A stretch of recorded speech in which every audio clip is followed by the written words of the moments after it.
Bienvenida o bienvenido a esta nueva exploración de temas complejos. Hoy ponemos el foco en una situación bastante tensa, la verdad, que se está desarrollando en el Caribe.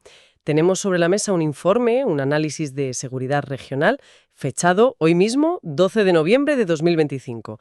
Y lo que describe es el despliegue de un grupo de ataque de portaaviones de Estados Unidos, bueno, muy cerca de Venezuela.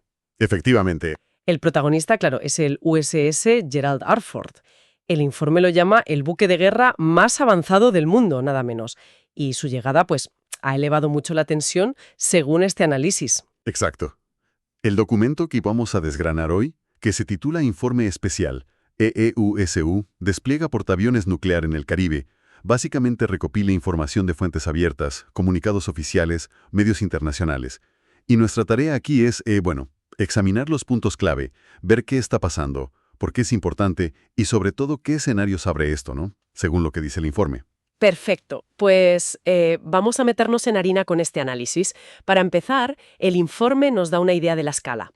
Habla del despliegue del USS Gerald R. Ford, el CVN-78 y todo su grupo de ataque, y lo califica como la mayor presencia militar estadounidense en la zona desde la invasión de Panamá en 1989. Sí, casi nada. Solo en el portaaviones, dice, van más de 4.000 marinos. Es enorme. Lo es.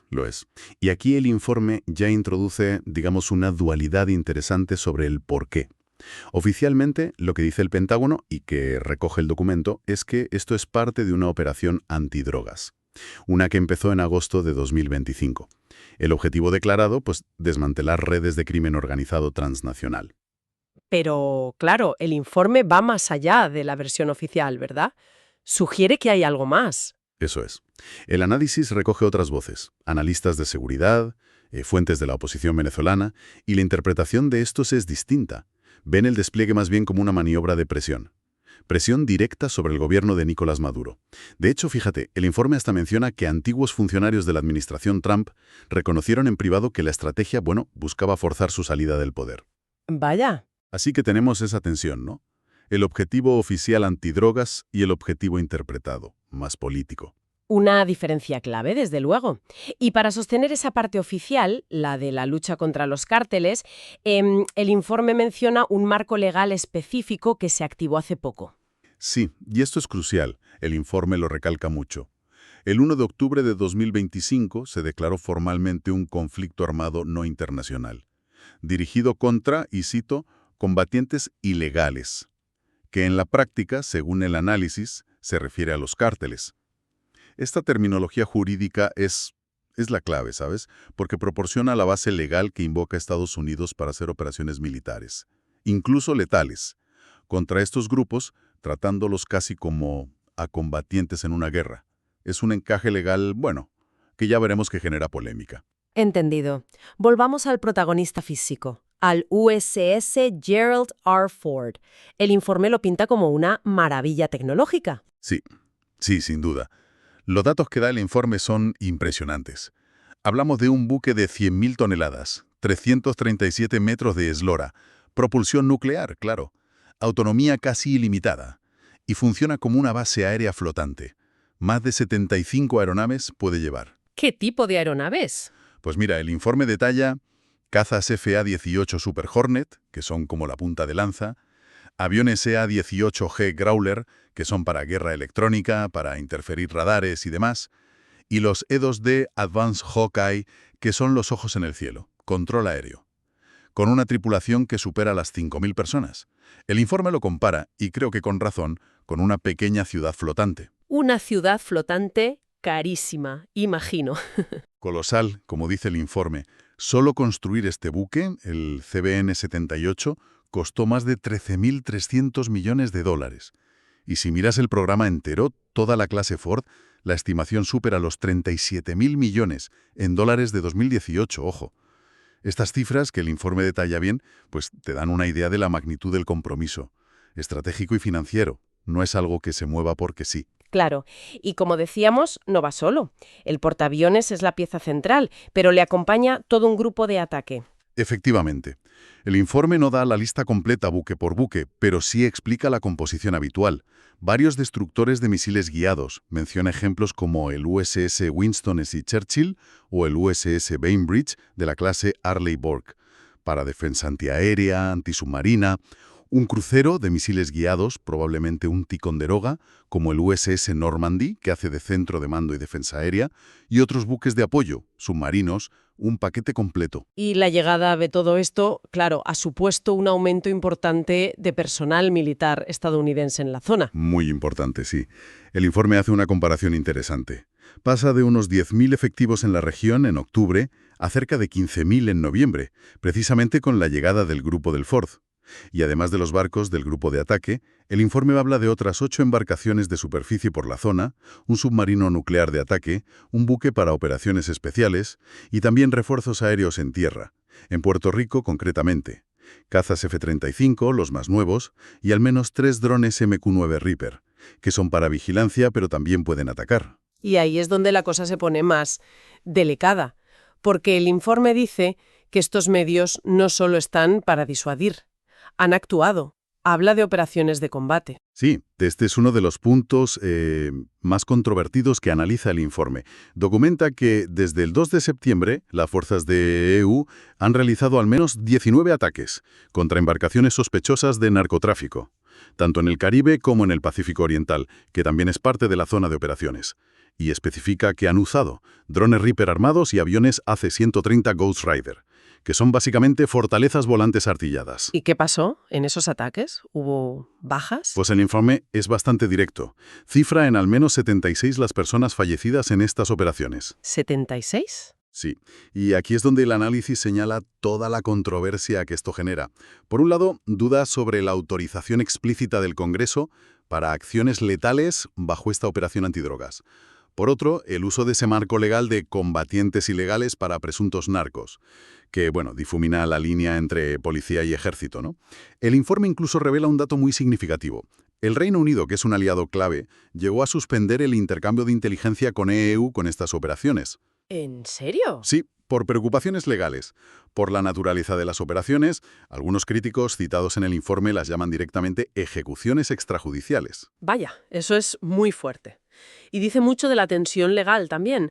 Frente a todo esto, esta demostración de fuerza tan cerca, ¿cómo reacciona Venezuela? ¿Qué dice el informe? Pues la respuesta venezolana, según la describe el informe, ha sido una movilización masiva de sus fuerzas armadas. Ejército, Fuerza Aérea, Armada. Y también la milicia bolivariana, que es esa fuerza de reserva civil.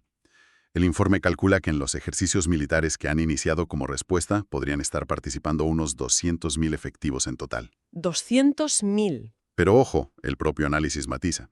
Diferencia entre la Fuerza Armada Nacional Bolivariana, la FAMP profesional, que estima en unos 123.000 miembros, y la milicia, que el gobierno dice que son millones, pero el informe señala que los expertos externos cuestionan esas cifras tan altas. Imagino que la movilización va acompañada de declaraciones contundentes. Por supuesto. El informe recoge algunas claves. Cita al ministro de Defensa venezolano, Padrino López, diciendo que los ejercicios buscan demostrar preparación ante cualquier agresión imperialista.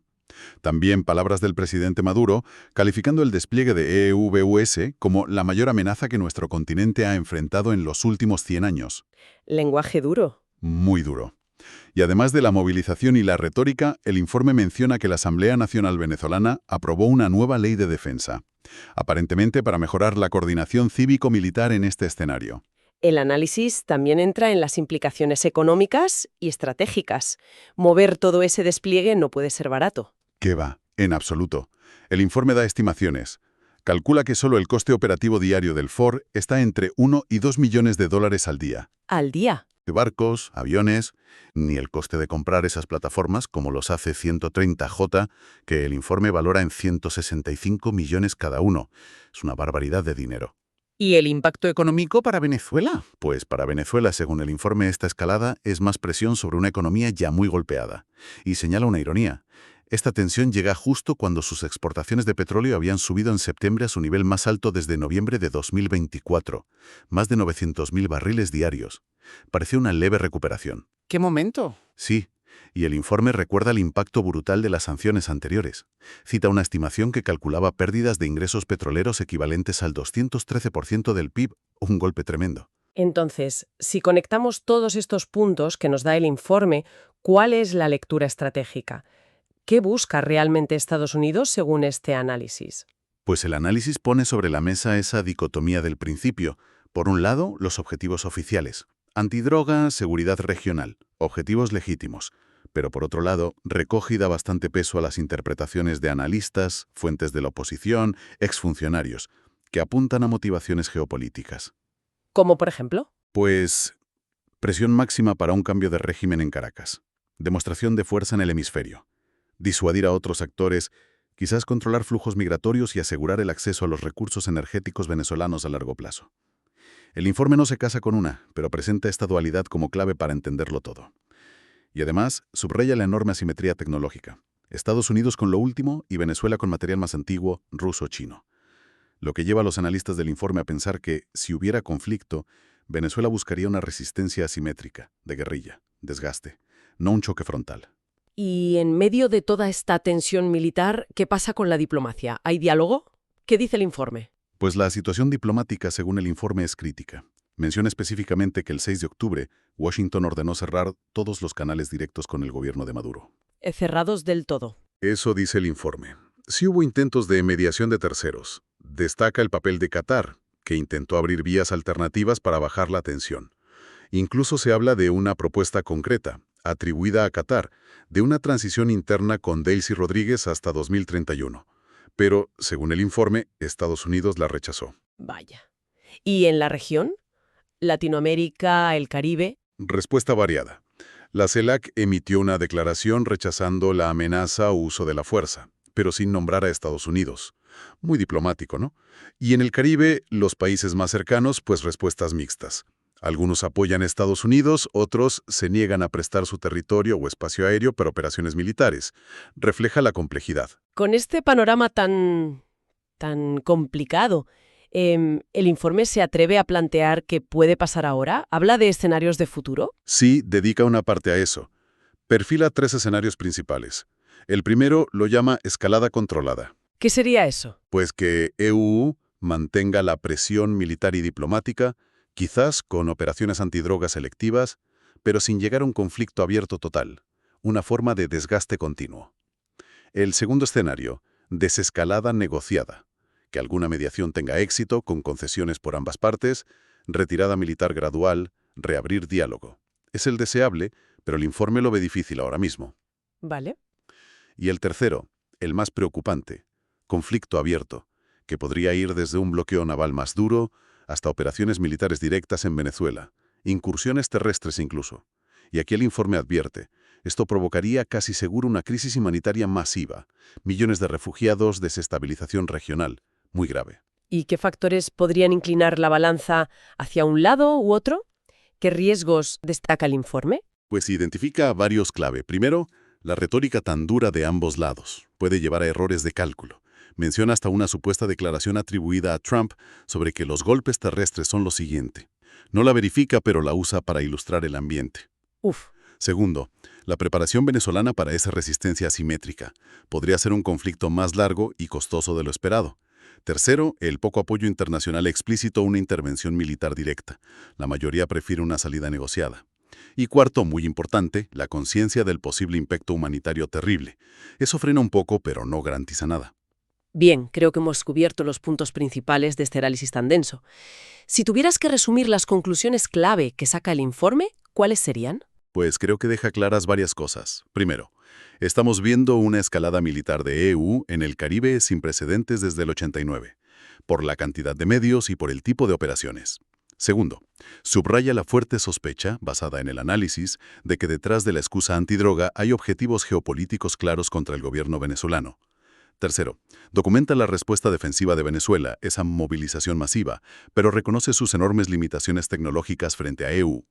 Cuarto, advierte muy seriamente del riesgo real de crisis humanitaria masiva si esto va a más. Y por último, resalta dos cosas del contexto. la oposición internacional a una intervención directa y las serias dudas legales y éticas sobre las operaciones ya realizadas bajo ese marco de combatientes ilegales. Queda claro, sí. El panorama que dibuja el informe es complejo y preocupante. Una exhibición de fuerza por un lado, justificaciones que no cuadran del todo con las interpretaciones estratégicas, una respuesta defensiva importante del otro lado, y todo con tensión diplomática máxima y la crisis económica venezolana de fondo. Exactamente. Explorar este informe nos ha permitido ver la magnitud de este despliegue, la, digamos, ambigüedad calculada sobre los objetivos finales, y sobre todo los graves riesgos para la estabilidad regional y, bueno, en términos humanitarios para muchísima gente. El mensaje es claro, la situación es muy volátil ahora mismo, hay que seguirla de cerca. Y nos deja con preguntas importantes, claro. Una que me viene ahora, releyendo las conclusiones, es sobre esa justificación legal de USA. Eso de declarar un conflicto armado no internacional contra cárteles, llamándolos combatientes ilegales. Sí, y esa es una cuestión que va más allá de esta crisis. Si tuviéramos que sacar una reflexión final de todo esto para que la gente le dé vueltas, podría ser esa. ¿Qué implica a largo plazo para el derecho internacional? Para cómo los estados luchan contra el crimen organizado. El empezar a tratar a narcos, que siempre han estado en la esfera criminal, bajo un marco legal de conflicto armado. Claro, ¿dónde está la línea? Exacto. ¿Dónde queda la línea entre la aplicación de la ley, lo policial, y la acción militar directa?